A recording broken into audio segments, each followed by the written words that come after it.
So your coaching philosophy can be summed up in one phrase that you patented, and this is you. It's no risk it, no biscuit. What does that mean? When I was I think high school, one of my coaches put the poem "If" by Rudyard Kipling in my playbook. And it basically says, you can't be afraid to throw your hat in the ring, and you can't sit on the fence. You got to take chances, and you're going to fail. So it makes you stronger. So it's like, I play golf the same way. I hit a lot of balls in the water, but you ain't hitting a great shot unless you try. And, we do take chances, calculated chances when we're running the football team and calling plays and things like that. But it's just the way I live life. Before we get started, I wanted to give a shout out to our sponsor, Proper Creative. They help me with our brand content and, of course, making our swag. They're the ones that ship it out to us. That's Proper Creative. And they work with any type of business, whether you're a big corporation or a small business or even running it out of your house. They will work with you and they will help you and relieve a ton of liability and work from your shoulders. That's Proper Creative. You can follow them on Instagram, PROPR, or you can go to their website at proprllc.com. Let Proper Creative help you build your brand and sell direct to consumer, regardless of the size of your business. Proper Creative is definitely a good choice.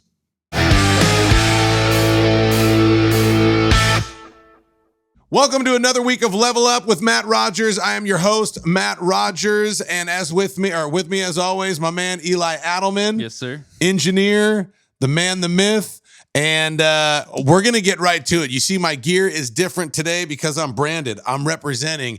This is the Arians Family Foundation. And the reason I met our current Super Bowl champion head coach, the one and only Bruce Arians, is in the house. What's up, Matty? How you doing, baby? I'm doing good, Coach. I'm so happy. And honestly, man, I'm honored for you to do this. I mean, it means a lot. Thank you so much. Man, our pleasure. You know that. I love you, Coach. You've brought me in. You've made me feel like I'm one of your own. I met you 5 years ago when you were with the Cardinals, and they brought me in as your auctioneer, and we had some success. And you've stuck with me ever since, Coach. Oh man, your family, brother. Your family. You've done so much for our foundation that can never repay you. You have repaid me tenfold. You keep bringing me back. You bring me around you. And I mean, when you were with the Cardinals, you were obviously successful. Even before that, you've had this knack for making chicken soup out of chicken poop, is what they say, for lack of better terms. When you were on the Colts, the team went 2-14. Coach Pagano got sick. He was battling cancer. You take over as the interim head coach and you go 9-3.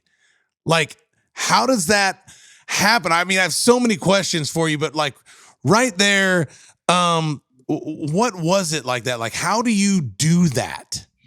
Man, Matt, that was such a surreal year. We were not a very good football team, but man, we had a cause. When you give professional athletes a real cause and they band together, we were playing for Chuck. We were practicing for Chuck, and we were going to win as many games until he could come back and coach the team. And luckily, he got back that last week or two, and it was just an amazing thing. Football cured cancer. And I watched him. We had his office set up at in the hospital. I had the board with all the players, and video was there every day. He watched practice. I'd go see him, and football cured him. But man, those players, they bought into, hey, this is for Chuck. You break the huddle, say 1, 2, 3, win, 1, 2, 3, practice hard. But it was 1, 2, 3, Chuck. Everything was 1, 2, 3, Chuck, and it was an amazing, amazing year. Did you take that challenge, and did you make that the message and the mission statement for the year? Yeah, it really was. I had somebody put a plastic thing over the light switch in his office, and said, "We're not ever turning this light off until he comes back, and he can turn it off." And it was Christmas Eve, and he turned off that switch. I sat in my car and just started crying. Dude, that makes me want to cry right now, man. That's powerful. And the thing that you have about you too is I've been around football my whole life, and want to be careful how I say this. A lot of coaches, especially the higher you go, the less time they have with their families, the more challenging marriages are, the more challenging, dad and kids and sons and daughters. And it's tough. You have mastered that. Like you and your wife, Chris, who I feel like she's like my second mom. Like I look forward to seeing you coach, but I really look forward to getting a hug from your wife. You guys, like, dude, you guys are in love with each other. You're affectionate. You go everywhere. Like, I can tell what she means to you. And then your kids, like, they glean from their dad. Like, they're not bitter at dad, that dad's never home or whatever. Like, your kids love you. And then you look at your coaching staff, coaches that you coached with 10, 15, 20 years ago come to your events. Like, that doesn't happen. Former players, like, you have this thing where you really, like you said to me, your family, Matt, like you really mean it. How do you do that? How do you love people so well? Man, you embrace them. I mean, this business I'm in it's all about relationships. You build relationships through trust. You go through hard times, good times, bad times, and you win or lose, you booze, baby. So it's we've always had, on our staff. I've got 2 coaches from 1983 at Temple, and 5 former captains from that team are all on my coaching staff. And Lori Locust, who she was in school at the time. And so it's like we're a very, very unique staff, very, very close. Harold Goodwood's been with me 16 years. So yeah, I mean, it's a great staff to be a part of. So a lot of people may or may not know this, but one thing that was highly recognized, especially in today's society, is that you're the only head coach that every single assistant was African American, and so every coordinator and every coordinator that you had was African American, and they were head coach, and you also had 2 female assistants. Was that intentional? Or was that just, hey, I'm looking for the best man or woman for the job, and they are it? Yeah, the coordinators, they're my guys. Todd Bowles, Harold Goodwin, Keith Armstrong, Byron Leftwich, they're my guys. They just happen to be African-American. So that part was not by design. The 2 female coaches was by design. That door needed to be knocked down. Back in 92, I saw Dot Murphy. She one of the best receiver coaches I knew, coaching at Hines Junior College. So there was never a doubt women could coach. It was just how did you see her at junior college? I was at Mississippi State recruiting Hines Junior College. Her husband was the head coach, and she was the receiver coach, and she ran the discipline. All right, and I'd go down to clinic with them all the time. And it's funny because Sarah Thomas, who the first female official to call the Super Bowl, she's real good friends with Dot, and we laughed and talked about it, and so yeah, and I knew it could happen. So you just had to have some opportunity. So I tried to create the opportunity. So, I mean, we heard about the San Francisco 49er. They had a female, but we didn't hear about it too much from that. When did you start doing that? We were the first in Arizona. Jen Welter, she came in as an intern through training camp and did a heck of a job. And then, when I retired and came back, this is typical of my wife. I was like, I'm going to hire a girl full-time intern. I said, oh, really? You're going to make her an intern? We're going to throw her out after 1 year? And if she's good enough, hire her full time. I said, okay, I'm going to hire 2. And so I went to our ownership. We have great ownership. I said, I'd like to hire 2. And they were all for it, all for it because they're super, super highly qualified. That's cool. And I like the way that you said that too, because I mean, if we're all being honest, and I think we all agree with it, it's shoved so much down our throat. And to hear you say like, no, these are the best guys, they just happen to be black. It's refreshing because I got the opportunity to talk with Todd Bowles at your event that I'm still wearing the swag a few weeks ago. And of course I asked him, like, I've never seen someone single-handedly shut down Patrick Mahomes and Andy Reid's offense. And he did it. Like, you guys did it. Like Bowles is a G, and he's so soft spoken, man. He's such the nicest guy. How did you and him become such good friends? And what did without obviously revealing your secrets? Like, how did he do that? What did you do? Yeah, Todd was the captain for me at Temple back in 84, 85, and one of the smartest players I've ever coached. And I pissed him off when I said, no, dude, I think you might be a hell of a coach. I don't know if you're going to make it in the NFL. Well, he went on for an 8-year career, He was leader of the Washington Redskins defense. Well, they were the Redskins back then, but just had a hell of a career. And is just an extremely bright guy, but a hell of a teacher. He can simplify the game for the players. You come in the doors at 5:30 in the morning, he's got one player every day, a different guy watching film with them. And especially young players, getting them ready, especially when he knows he's going to need them down the road. But, we're so fortunate to have such a great defensive staff. But Todd is he'll be a head coach next year. He should have been one this year. Are you afraid to lose your coaches when you get good? Because that's what happens. Like, you guys build this culture, you build this camaraderie, you win a Super Bowl, and now opportunities come for everybody. Are you afraid to lose people? No, I push it. I want to see those guys go out and get their chance. And I thought Todd got a couple interviews last year. Byron should have gotten some. And I think had the hiring process happened after the Super Bowl, I would have lost more. But my job is to have the next young ones ready to go. Push these guys up and get them out there, and then have the next ones ready to go. And so I'm really excited about we have got some super young coaches on our staff. And then you got a veteran like Tom Moore, who's 83, who's just overseeing the whole thing. Man, that's so awesome. I mean, you're celebrating 69 years, right? Mm-hmm.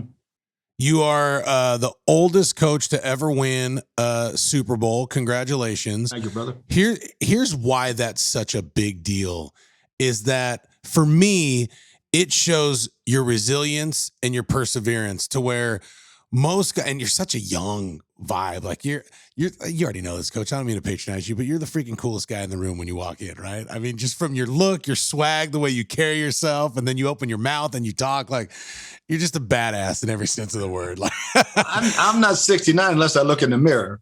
That's the only time I ever see it or feel it. But that's what I'm saying. Like, it's just, when I look at you, it's just a number. Like, you're a cancer survivor. You're a Super Bowl champion. You have a healthy marriage, a healthy relationship with your kids. Like, you win on all corners. Like, do you feel like you can still do this another 10 years? Because you look it. Yeah, I think I could. I don't know if, we'll just see how it goes. But a big thing for me is, I gave up play calling. That was my baby for all those years, and Byron's done a great job.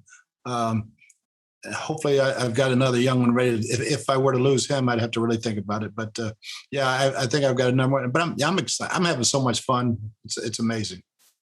What's the funnest part of your job? Building new. I can't wait to meet your rookies and get to know them. They're here. They're coming this weekend.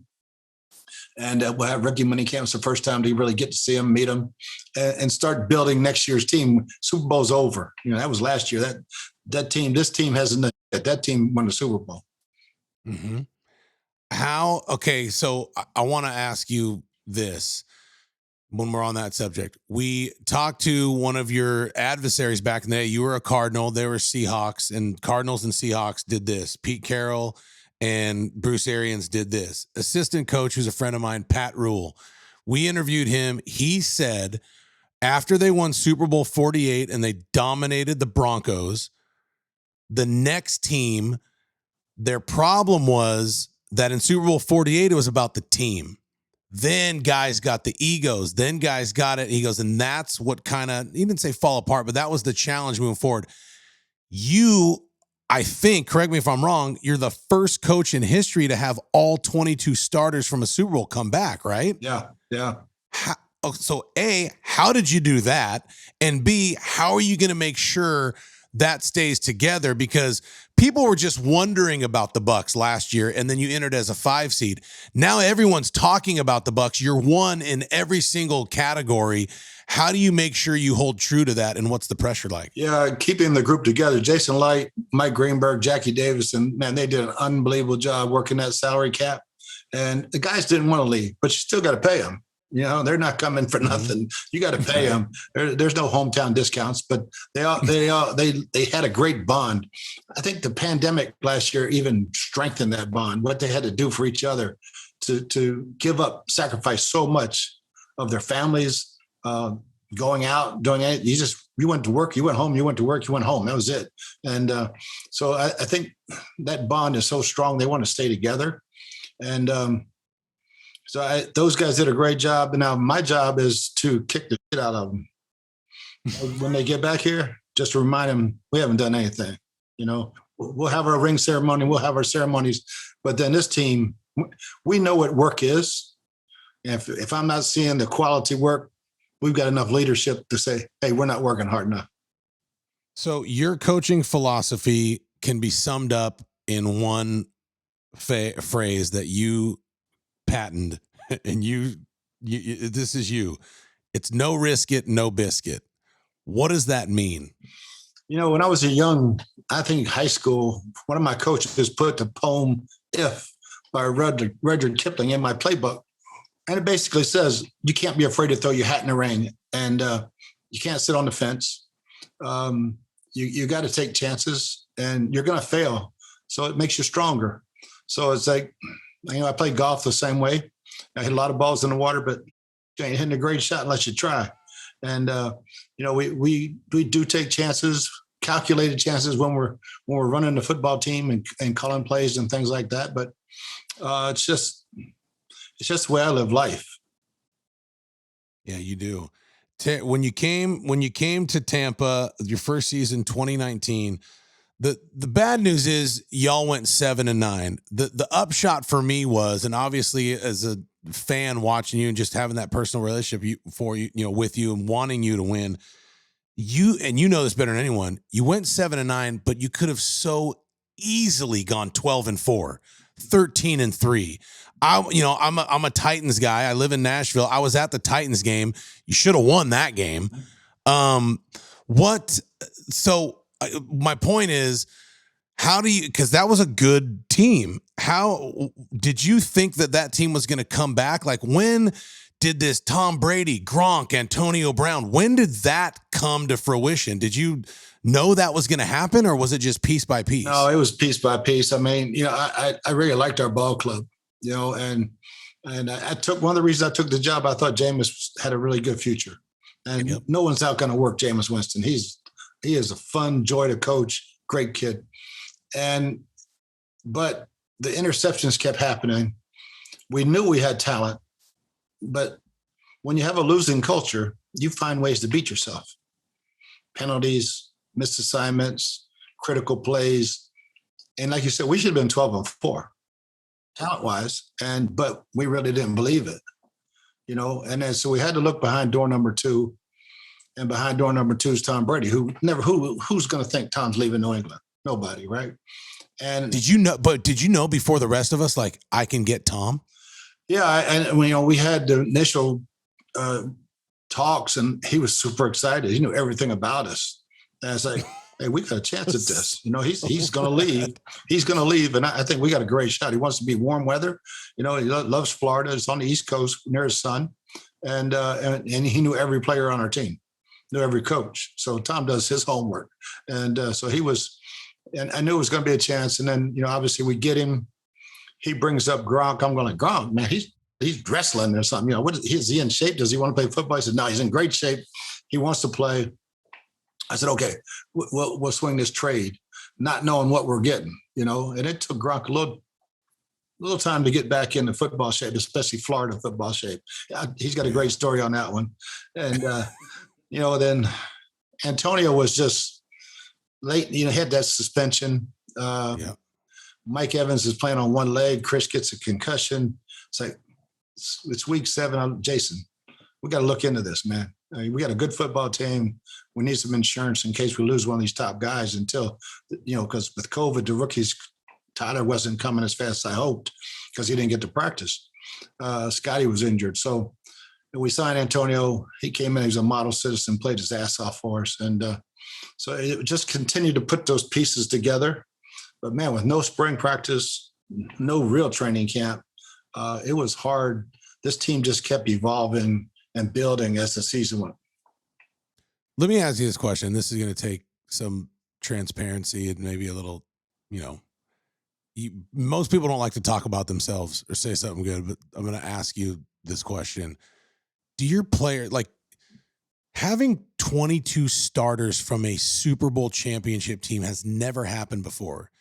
You as a person have to have something that these guys want to come back to.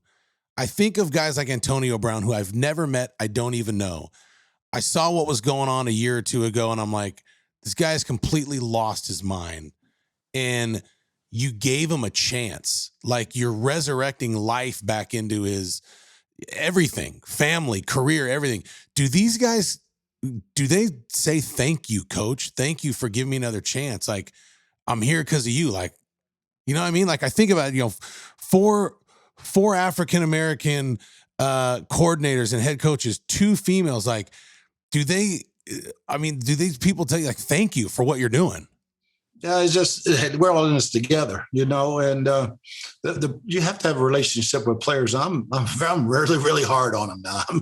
People think I'm a players coach. I don't know where that came from, because the only way I'm a players coach is I hug them after I cuss them out. And because when it's not right, it's getting corrected. Just don't take it as criticism. It's coaching. Your football sucks. You don't suck. You know, that's what I try to tell them in the first meetings. Like, these rookies, they'll hear tomorrow. Hey, you're gonna be called some ugly names. I'm talking about your football, not you as a person. And if I really get on your ass pretty good, I'll find you in the locker room afterwards and make sure everything's okay.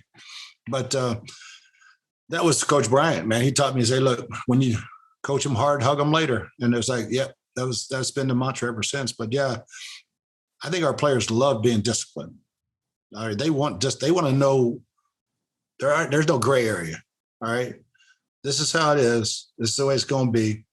Don't come in my office and ask me a question if you don't want a real answer. And I think they really respect that. So do you get like, I think about that, like, do you cuss out Tom Brady? You cuss out Gronk? Oh yeah. That's what I was about. Gronk is dying that first week. I said, dude, you're in New England shape. This is Florida, bro. You gotta get your ass in Florida shape. All right, because you're dying. He looked at me and said, bro, I'm dead. I guess I want to say, how do you, because now, like, from the outside looking in, and I've been around, you know, kids football, it's different nowadays. Everything is super soft, and you can't say the wrong thing, and you can't tick off the wrong person, but you're also old school, and you say straight up, like, I'm going to kick your ass. Like, how do you get away with that? Like, and do you still do it? Like, has your coaching philosophy changed in the last 10, 20 years or no? No, it's just how you teach, you know, because they all learn differently now. You know, for me I cannot do the Zoom teaching. I got to look you in the eye. I got to make sure your pencil's moving or your computer's moving, you know. So it's like each kid learns differently, and that's our job. We're super glorified school teachers. That's how coaches are. You can know all the football in the world. If you can't teach it, what good is it? So, you know, it's that way every single day. All right. We have 3 words: trust, loyalty, respect. We don't have any rules. All right. So if you know what those, that's where I start. I put the dictionary meanings of those words up there and how they affect us every day. And just one team, one cause, and that's that ring. What do you look for in players that you bring on your team? What makes someone say, this one's Arians approved, I want that guy? They love to play the game. They love to play the game. They're physical, and they're probably fast, and they're smart, fast, and physical. They have a passion for the game. And I think that's why we've hit the draft. Jason's done a great job. He knows exactly what players look like. And we have that type of guy on our team. Is it hard to get rid of players? Hey, like, you know, I saw firsthand how much you loved Jameis. And when you first, when you retired and you left Arizona, but you still had your first fundraiser in Arizona, Jameis showed up. This is when you were going into announcing. He showed up, you know, even before. Like, is it hard when you love a player like Jameis to say goodbye? It really is, man. It's really hard. I mean, because you build those relationships, and I wanted them to succeed, but I owed it to the other 52 and ownership and everybody else to see if there was a better option. We thought we could correct it, but when Tom was available, we had to make that move. But it hurts personally. So let me ask you this from a leadership standpoint, because I have a lot of business owners, CEOs, team leaders, sales people that listen to this, and I know that, I mean, a ton of people are going to be listening. What's the best way to let someone go? Or if you own a business, you have to fire an employee. Like, what's your approach when you love someone like that, but you're doing it for the betterment of the team, or these CEOs that have to do it for the betterment of their company? What's your philosophy? How do you let someone go? Well, I've never fired a coach. Well, I fired one, but that was more of an insubordination thing. So for me, I'm gonna do everything I can to fix it before. All right. Now, in the case of a player, it's a little bit different, you know, because we have the collective, and we got to do what's best for the collective. And in business, if you're not producing, it's just like a player. Everything's a production-based business. If you're in sales, whatever you're in, whatever business, it's a production-based business. It's the same thing for us. If you're not producing, you're going to get replaced, and they know it. You know, it's just, but it's not easy. It's not, especially when you have a relationship with them.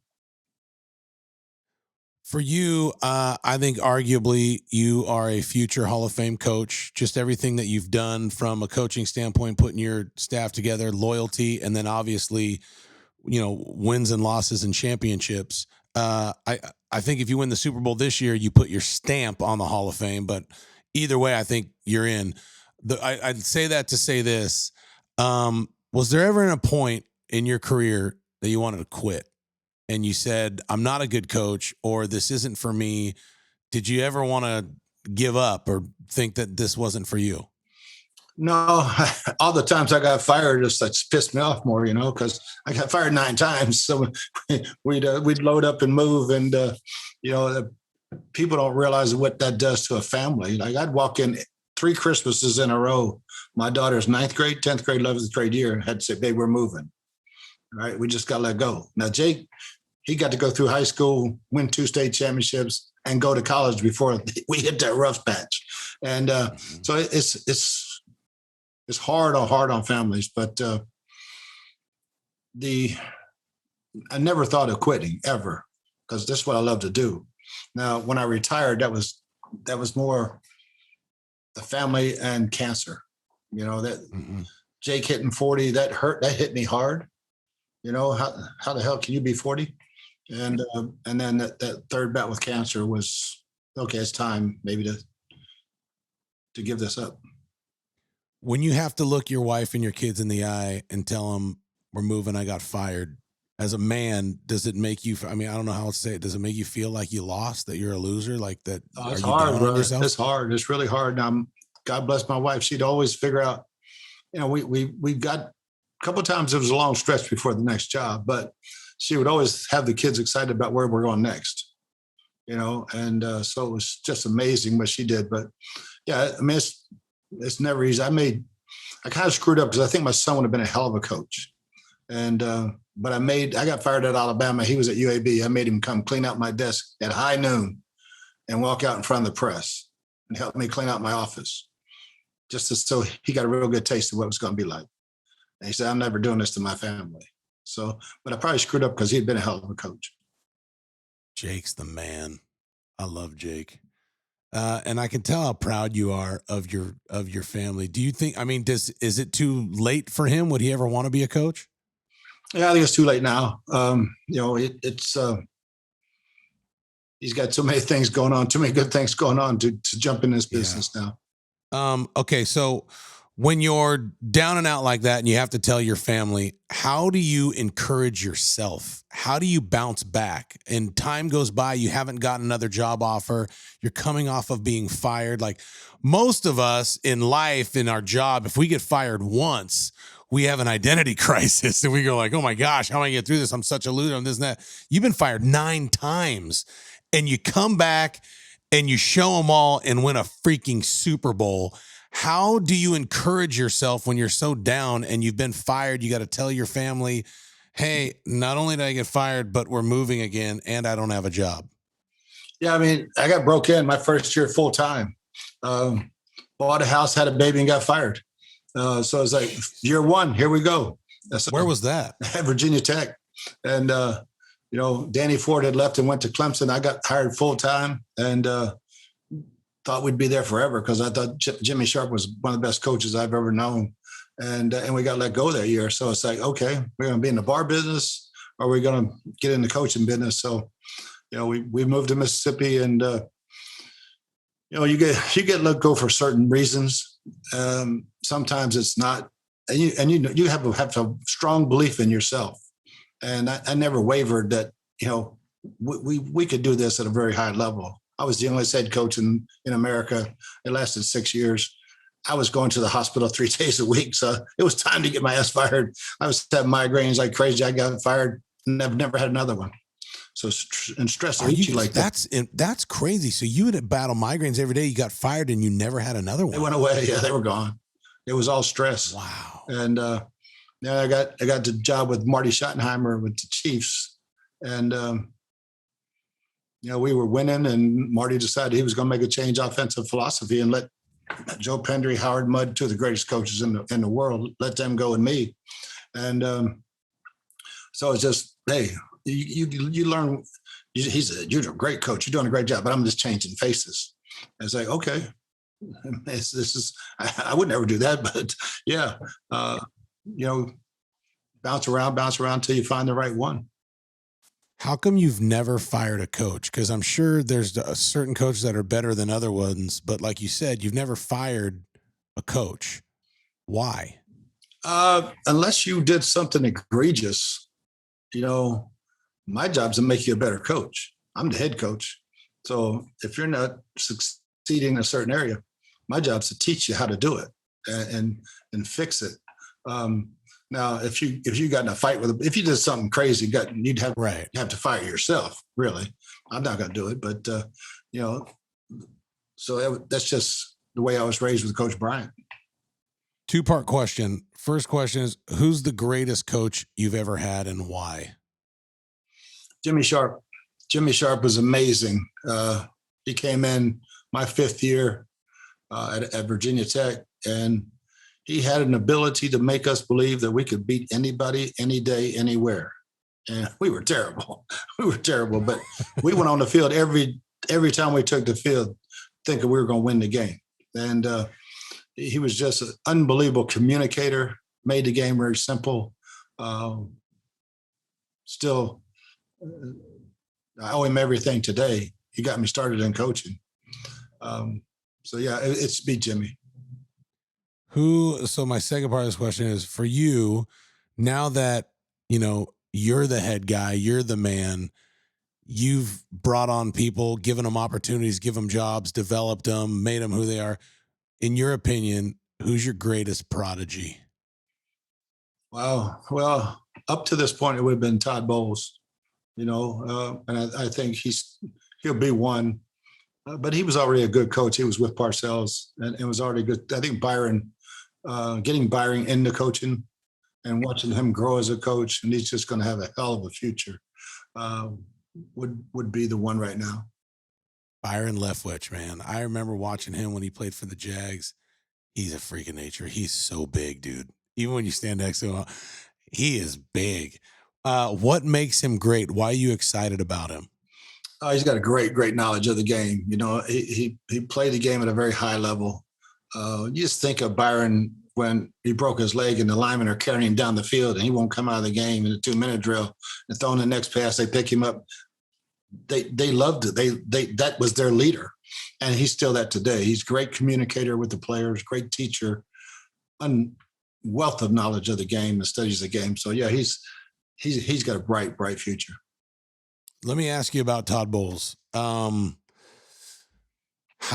did you shut down the Kansas City Chiefs? And this is one thing that I noticed. You play them in the regular season, you lose. But if you really break down the game, You go down 21-0 in the first quarter. Tyreek Hill has 207 yards, I think it was. Crazy. Unbelievable. But here's what people don't talk about too much. They didn't score another touchdown for the next 3 quarters. Y'all lost, I believe, 24-21, right, Coach? Yes. Okay. They didn't score. Something happened after that third touchdown where Bowles noticed a light came on, the players. Something happened because they didn't score a touchdown for another 3 quarters, and they didn't score a freaking touchdown in the Super Bowl. So now we're going on 7 quarters where the Kansas City Chiefs with Patrick Mahomes, Kelsey, Tyreek Hill can't score against the Tampa Bay Buccaneers. What happened? Yeah, it was a big change. We played a little man early, got caught in it. Pat came out, he was hot as a firecracker. But again, making adjustments is one of Todd's best things. Now, he can do it he doesn't have to wait till halftime. He can do it on the sideline quickly. And basically just keep Tyreek in front of us. Levante David did an unbelievable job of matching up with Kelsey. And then offensively, it was the same thing. We if we get that ball back, I think we win that first game. But Pat Mahomes ran around, scrambled, ran out the clock on us. But we left that game very confident that if we ever play them again, we got their number. And so going into the Super Bowl, we thought our front four could really get off. We had some blitzes, but we just keep them in front of us. Don't give them up the big plays. Pat still got out there sometimes and made some hellacious throws that hit guys in the face. But I mean, we didn't feel like he was going to beat us running around, and we did chase him around pretty good. Offensively, we thought we could really get physical and run the football on him. So cool, man. One person on your defensive line that sticks out to me for many reasons is JPP. Did you bring over Jason Pierre-Paul, or was he already on the Bucs? He was already here. Great trade by Jason a couple of years before. Only a 3rd-round pick, I think he gave up to get JPP. You talk about this dude plays with injuries. Most guys, they'll be out for the season, and he's still playing. He's the toughest human being I've ever seen. Did you know when you got here, like, oh, this guy's a gold mine. This guy is the real deal? Oh, yeah. I having watched him play and knew of his reputation and how tough he was. I think the year before he played with 2 sprained MCLs and would never come out of a game. So, yeah. And it just, that effervescent personality is amazing. It's very contagious. I first met him face-to-face at your event 3 weeks ago, 4 weeks ago, whenever it was. And the guy won me over. I already knew he's a great football player, but I think one of my favorite things about what I do as an NFL and a celebrity and charity auctioneer is I see people from the TV screen, but then when you meet him in person, you actually see the real person. And JPP blew me away because the guy has heart and he cares about it. Like, I feel like he's got a soft heart, if you will. Like, he wanted to be a part of it. And it wasn't just because you're his head coach. It was because he's got a good heart. And I spent some time with him afterwards. And I just said, man, like, how come you don't do this a lot? And it was so sad. Like, he just said, because no one will help me. And I said, dude, I'll freaking help you. Like, I will help you. Like, if this what, and this is the coolest story. I had no idea about this. So when I work, with athletes, because most athletes, when they surround themselves with people, everyone wants something from them, right? Like, I'm not that guy. Like, I'm not that guy. So you never know. Like, most athletes want to help inner city kids, or you want to cure cancer because, Grandma Nancy passed away from cancer, whatever it was. But he said, I want to help kids that have birth defects and that are burn victims. And I said, why? And he held up his hand. And he goes, when I was in the hospital, I saw those kids and it did something. So now he's going to push his efforts towards helping kids that need that. Dude, I'm like, dude, I freaking love you, bro. I'll do anything for you. You tell me what, like, such good guys like that. I mean, did you know that about him? Do you know these players inside and out? Well, he has that huge heart. I mean, he just brings it every single day, and he's such a great teammate, always smiling.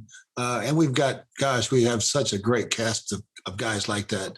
And people ask about who are the leaders. So more for me, it's like, who's not the leader on our team? It's just, we've got a great group of guys who care, come to work every single day, but they honestly care about each other. It's so great. All right, I want to do two more things. One of it's going to be a game right at the end. Don't worry, it's going to be really fun. I want to ask you about Draft Day. One of my favorite movies is Draft Day with Kevin Costner. Is it really like that, or is that bullcrap? No, that's pretty good. That was legit. Swinging the trades at the last second and all that stuff is, last year especially when it's virtual, and I'm at my house and Jason's at his house, and I'm like, hey, we're trading with who we trading with. How are we going to go up there and get Tristan Wirfs? It's like, I'm on one phone. I got another phone over here. It's like, who's got New York? The clock is ticking down, right? So we getting this trade done or not? We finally get it through and get his name in, and we get Tristan. So yeah, it's now when we're in the war room, it's not quite as hectic as it was then. We got 4 guys on phones calling 4 different teams, and it's a lot of fun. So how does it work? Because like do you? Because I'm sure you don't have to tell me, but I'm sure there's some coaches and organizations in the league that you just don't like for whatever reason. Can you still do business and trade with them, or is that a relationship thing too? No, you can do business. You can do business, and I think each club's doing the best thing for their club, what they think's the best. Everybody's got this draft chart. Who's going to win the trade? I got -5. Man, who cares? Give me the damn player. That's all I want. And so it's like, yeah, it's fun. It's fun, but yeah, I think all 32. Pre-draft, especially that first round. There's a lot of inner talking between clubs. Hey, you think about moving? What do you want? This and that. When it's round 3 and you're on the clock and say, hey, you call. Yeah, we'll take this. What do you want? Boom, boom, and bam, you go up and get your guy. And that's fun. I love that part. So let me ask you this. So did you have your guys that you had to get in this year's draft? There were two that we really, we love number 1 pick, Joe Tryon. We loved him. So did you think that you might not get him? That he might not I thought his workouts, those last few workouts were off the charts. I thought he might have really moved up. We thought Kyle Trask would be gone by the time we got to our second. We absolutely loved our third, but the guy we wanted to go get was Jalen Darden, and he was the guy we traded up for. We had to get ahead of about 4 or 5 teams. We thought we're looking for a return man also. And do you just do that through research, talk around, and like you just know, like, oh, well, the Jets ain't going to pick that position? And like, the pro scouts have the entire board set up, what the needs are, what they did in free agency, so that they have a pretty good idea what that team's looking for. All right, what's funner for you, preparing for the NFL draft or preparing for game 1? Oh, game 1. Draft's fun, but it ain't like playing the game. Nothing's like coming out of that tunnel. Here's the game I want to play with you real quick. It's just going to be like a speed round. Just tell me the first player or coach that comes to your mind. I'm going to ask you questions, and you cannot pick any Tampa Bay Buccaneers. Okay. So one question I'm going to ask you, I'm going to fire off. Who's the best quarterback in the NFL? You can't say Tom Brady. So here we go. Who's the best quarterback in the NFL? Patrick Mahomes. Who's the best wide receiver in the NFL? I'd say Devontae Adams right now. Who's the best running back in the NFL?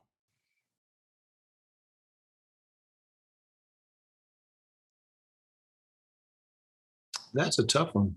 I'm going to go with Ezekiel Elliott because I think he's going to come bouncing back. Really? Derrick Henry it's between him and Derrick Henry. I was hoping you'd say Derrick Henry. Who's the best defense in the NFL? The Rams. The Rams were number 1 last year. They're solid. They're solid at every level. Damn. Do y'all play them this year? Oh yeah, out there. Okay. Who's the best coach in the NFL? You got to go with Coach Belichick.